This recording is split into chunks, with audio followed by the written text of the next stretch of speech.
Channel subscribe करंतु video share करंतु आउ बेल आइकन दबांतु। नमस्कार। आज एई स्वतंत्र विश्लेषण को आपण मानकु स्वागत। आज आम एमिति एक विषय पर कथा हेबाकु जाउछु जहा पूरा देशर राजनैतिक महल रे कंपन सृष्टि करिछि। हाँ, आमे कथा हेउछु मे 2026 तमिलनाडु विधानसभा निर्वाचनर सेही ऐतिहासिक फलाफल विषय रे। दशंधि धरी स्थिर थिबा एक शक्तिशाली राजनैतिक व्यवस्था किपरि हठात बदली गला, आसंतु सीधा सड़क तथ्य भितरकु जिबा। 108 बास एही गोटिए संख्या उपरे टिके नजर पकांतु। भावंतु तो गोटे संपूर्ण नुआ दल राजनीति रे पाद थापुछि आउ सीधा सड़क 108 टी आसन हाते नेउछि। एहा कोनोसी छोटो कथा नुहे। दीर्घ दिन धरी चाली आसुथिबा गोटे बड़ व्यवस्था को एही गोटिए नंबर पूरापूरी दोहलाई देइछि। एते कम समय भितरे कोनोसी नुआ दल पई एते बड़ सफलता सतरे आश्चर्यजनक। एबे एई समीकरण को टिके सहजरे बुझिबा। एकाकी नुआ दल टीवी के पाखरे रहिला 108 आसन। अन्यपटे तमिलनाडु राजनीतिर दुई बड़ महारथी जो माने वर्ष धरी राज्य शासन करुथिले माने डीएमके आउ एआईएडीएमके से माने खसी आसिले यथाक्रमे 59 एवं 47 आसन को। सरकार गढ़िवा पाई मैजिक नंबर थिला 118। आउ आश्चर्यर कथा हेउछि टीवी के संख्या गरिष्ठता ठारू मात्र किछि पाद दूरे रही राज्यर सबुठु बड़ दल पाल्टी गला। तेबे आजिर आलोचनारे आमे मुख्यतः कौन देखिबा? प्रथमे तमिलनाडु राजनीतिर एही बड़ परिवर्तन, द्वितीय थलपति विजयंकर आरंभ, तापरे सेमानंकर धर्मनिरपेक्ष सामाजिक न्यायर विचारधारा, निर्वाचनर विजय गणित एवं शेषरे सेमानंकर इस्ताहार और भविष्यतर रणनीति। आसंतु आमर प्रथम विषयरु आरंभ करिबा, अर्थात तमिलनाडु राजनीति रे पवनर दिग किपरि हठात बदली गला। एही समयक्रम को टिके देखंतु, प्रकृति रे आश्चर्य लागिबो। फेब्रुआरी 2024 रे दल गठन हेउछि आउ मात्र किछि मास परे माने मे 2026 सुद्धा यह एक ऐतिहासिक विजय हासिल करुछि। राजनैतिक इतिहास रे एते कम समय भितरे शून्यरु एक प्रमुख शक्ति भावे शिखर रे पहुंचिबा बोधी खूब विरळ हैला नहीं। एबे आसिबा द्वितीय विषय को, अर्थात एही पूरा आलोड़नर नायक थलपति विजयंक एंट्री विषय रे।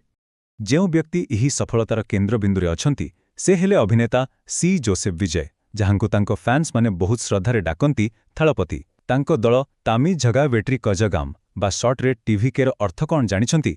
एहार माने हेउछि तमिलनाडुर विजय दल। नारु ही बारी होई पड़ुछि जे सेमानंकर मूल लक्ष्य हेउछि विजय आउ राज्य पाई एक एकदम स्वच्छ विकल्प देबा।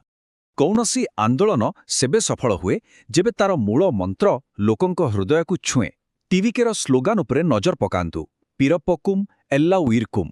एहार ओडिया अर्थ हैला जन्मरु समस्ते समान। एही गभीर कथाटी प्रसिद्ध तमिल ग्रंथ तिरुकुराल्लु अणा जाइछि। माने आरंभरु ही सेमाने निजको गोटे ऐतिहासिक एवं नैतिक दर्शन सहित जोड़ी देइथिले। तृतीय विषय हेउछि एही दलर मेरुदंड। केवल स्लोगान नहे, आसंतु देखिबा सेमानंकर विचारधारा कौन थिला। देखंतु टीवी के निजको एक केंद्र बामपंथी बा सेंटर लेफ्ट दल भावे परिचय देइछि। सेमाने काहाकु निजर आदर्श मानती? सामाजिक समानता पई बाबा साहेब आंबेडकर, स्वच्छ शासन पई के कामराज एवं शासनर नैतिकता पई तिरुकुराल को प्रेरणा मानिछंती। आउ जुक्तिवाद और महिला सशक्तिकरण पई सेमाने पेरियार को ग्रहण करिछंती। किंतु एठी गोटे बड़ कथा अछि।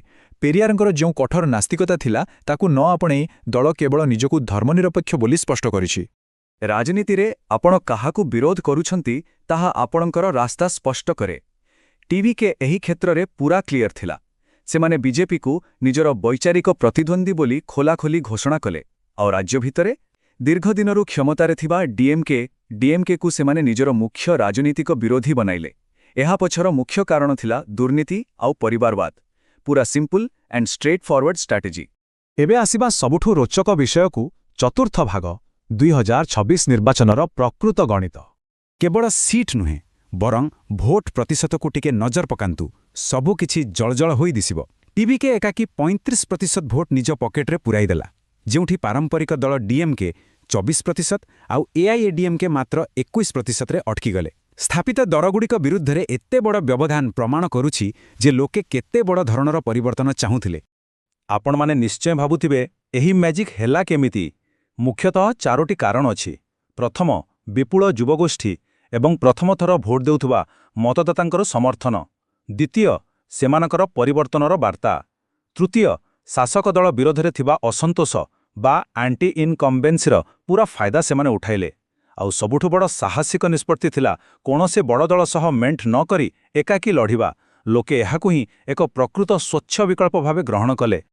ଆଉ ଗୋଟେ ଖାସ୍ କଥା ଶୁଣନ୍ତୁ, ଦଳର ନେତା ସି ଜୋସେଫ୍ ବିଜୟ କେବଳ ପଛରେ ରହି ନିର୍ଦ୍ଦେଶ ଦେଇନଥିଲେ, ସେ ନିଜେ ଫ୍ରଣ୍ଟଲାଇନ୍ରେ ଆସି ଲଢ଼ିଲେ। ସେ 2ଟି ଅଲଗା ଅଲଗା ଆସନ ପେରମ୍ବୁରୁ ଏବଂ ତ୍ରିଚି ଇଷ୍ଟରୁ ଠିଆ ହେଲେ ଏବଂ 2ଟି ଯାକ ଜାଗାରୁ ବିଜୟୀ ମଧ୍ୟ ହେଲେ।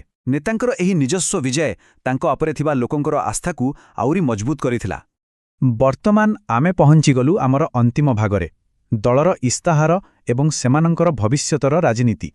ଦେଖନ୍ତୁ, ନିର୍ବାଚନ ଜିତିବାକୁ ହେଲେ ଭୋଟରଙ୍କୁ କିଛି ଠୋସ୍ ପ୍ରତିଶ୍ରୁତି ଦେବାକୁ ପଡ଼େ। ଟିଭିକେର ଇସ୍ତାହାର ଏକଦମ ସ୍ମାର୍ଟ ଥିଲା। ସେମାନେ ମହିଳାମାନଙ୍କ ପାଇଁ ମାସିକ 2500 ଟଙ୍କା ସହ 6ଟି ମାଗଣା ଗ୍ୟାସ୍ ସିଲିଣ୍ଡର ଘୋଷଣା କଲେ। ବେକାର ଗ୍ରାଜୁଏଟ୍ ଯୁବକମାନଙ୍କ ପାଇଁ ମାସିକ 10,000 ଟଙ୍କା ସହିତ ସ୍କିଲ୍ ଟ୍ରେନିଂ, ଆଉ କୃଷକମାନଙ୍କ ପାଇଁ ଋଣ ଛାଡ଼ ସହିତ ଫସଲର ଉଚ୍ଚ MSP। ଏହି ସବୁ ପ୍ରତିଶ୍ରୁତି ସମାଜର ବିଭିନ୍ନ ବର୍ଗକୁ ଖୁବ୍ ସହଜରେ ନିଜେ ଆଡ଼କୁ ଟାଣି ଆଣିଲା।